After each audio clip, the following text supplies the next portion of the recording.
how do you decide what is the correct spiritual path for you? Because I'm surrounded by spiritual people around. I'll have somebody into Reiki, I have one friend who's into angelic rhythm, and I have one person into Buddhism. Okay.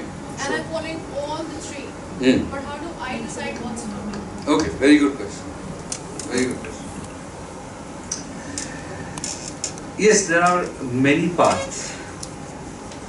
There are many avenues, and there are many gurus who show different paths. And they're all valid, they're all effective. What you must follow is what resonates with your soul. Where do you find, where does your heart find the connection? Where do you feel most comfortable? Where do you get the maximum results? That is your path. Not what your friend is following.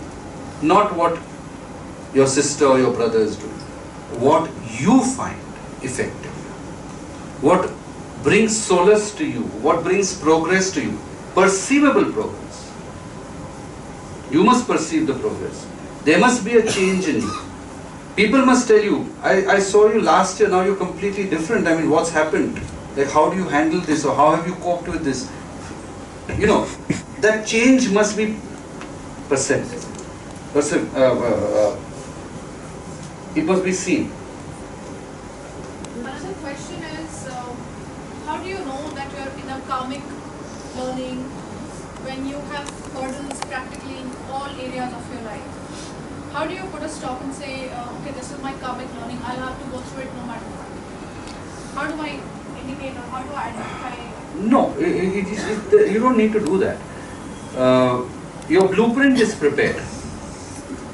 But your blueprint, that is your destiny, also contains various, I would say, lifeboats that you can get into and not drown. You have to recognize those, and you have to change the way you think, the way you feel, taking the help of any spiritual path that resonates with you. You cannot go about changing your destiny and meeting every challenge to extinguish that.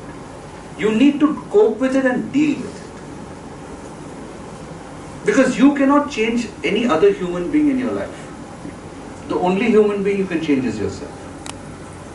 Therefore, you don't go around changing the world, you go around changing yourself. If you do that, your problems are over. 80% of the time, just the way you look at a problem changes it. Sometimes just a different, better handling of a problem changes. And most of the time the problem is with us. We are not handling it properly. We are not dealing with this problem. So maybe it's a learning continuous. So it's a continuous learning. Yes, of course, every soul has to keep learning all the time. There is never a stop in any lifetime to learn, no matter how high you are. So another question is, some relations in your life, you let them go. Yes. They keep coming back to you. How much have you tried to push it off and they still keep coming back to you? And you always accept them and you feel happy about the acceptance. You forgive and you still go ahead with it. So, what does that indicate? Is it for you or is it not for you? Well, if you can handle it, then let it be. Simple. Maybe you're not meant to get rid of it because there is some reason why it is there. So, is it going to karmic learning? It could be. It could be a karmic learning. But learn to deal with it. What I'm saying is don't suffer it. Learn to deal with it. My point is that you can't go around taking a gun and shooting every person who irritates you. You've got to learn to deal with it. Once you learn to deal with it, everyone's great in life. I have a question. Based on her question, and I have seen that I have got feedback also from many. Now, she said Reiki, angel and Buddhist chants. Am I right? Yeah. Buddhism. Yeah.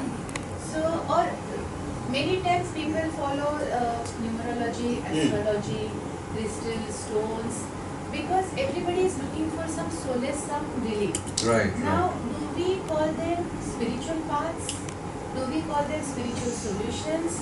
Do we call them that we are turning spiritual? No. Or they are means for soul progress, or they are means to give relief? So kindly just explain, because there is always a Confusion, yeah, Is there's it a a path to realization? No. Or is it a tool to No. handle? Yeah, very good. Good question. Good question. Yeah. PLR also. In that many Yeah, people PLR have, also. Yeah. some Okay. paths All. Yeah. Yeah. Now there is a difference between divinations and sadhana. Divinations means taking the help of things like maybe Reiki, PLR, which is bogus.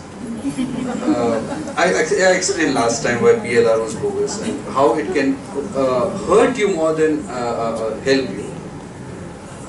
Past life regression. PLR is past life regression. Astrology, numerology, crystals. Crystals very dangerous. I've written on that extensively how dangerous they can be.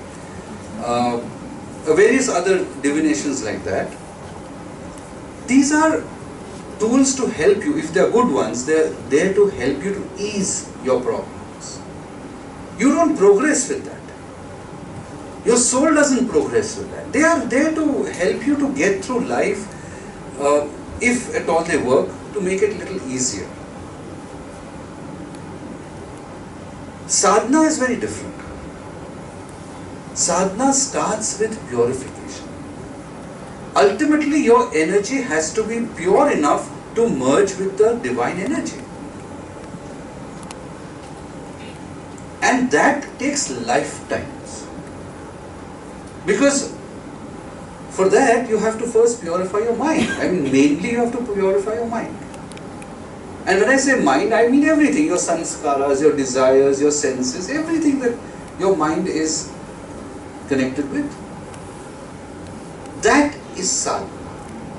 That purification process, which lasts lifetime after lifetime, and which is progressive. It's not that you fall bad unless you do something stupid.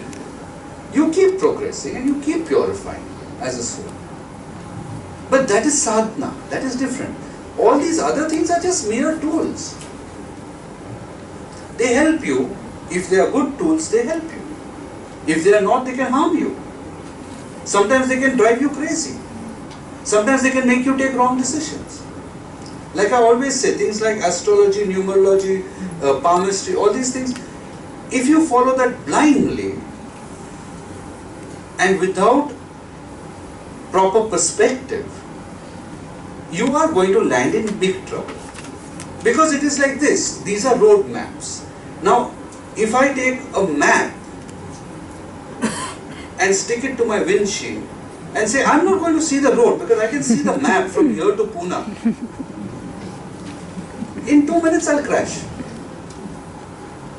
Because I'm not seeing the road, I'm seeing the map. The map is only there to tell me how to go from one place to another. It does not show me the road. It does not show me the potholes. It does not show me the barricades. It does not show me how much traffic there is. So you cannot depend on all these things blindly. You can take a little help. They are not nonsense. I'm not saying that. No. But take a little help from these things to make your life easy. That is all. But that is certainly not progress. Progress is sadhana. Progress is purification. One more question basically. Sadhana is supposed to change us, change our perception or change thinking rather. Attitude. Many, I know you have termed PLR to be bogus, but there are enough people who claim that yes, they have got over their fears, or their relationships have become better. So now my question was, ultimately it's learning of the soul. How is learning through PLR and how is learning through spirituality? Is there any difference, or you can take this shortcut and get over those sanskaras of fear or whatever learning, and you are done with that, or you still have to learn those lessons? Because what I have learned, it's I get your point. It's good PR for PLR. to say that, you get over this and that and you'll progress in this way and that way and everything will be honey and roses if you do PLR. It's good to sell your product. It doesn't happen that way. Basically, what you're trying to do is you're diagnosed with cancer and you're putting a band-aid. It's like that. You can't do PLR and get rid of your sunscars. You cannot get rid of your deep-rooted fears. Oh, those have to be worked on. Otherwise, from very beginning, all the prophets and all the great sages and sages were only done PLR, nothing else. Why would they go and sit in the mountains and purify their mind for thousands of years? They would have all done PLR and everyone would have been walking masters over here. What rubbish. No, yeah, as I said, you can get temporary relief. Temporary relief, okay, you might improve one relationship, that is because you think, I've done PLR, so now my relationship is good. Good, fine.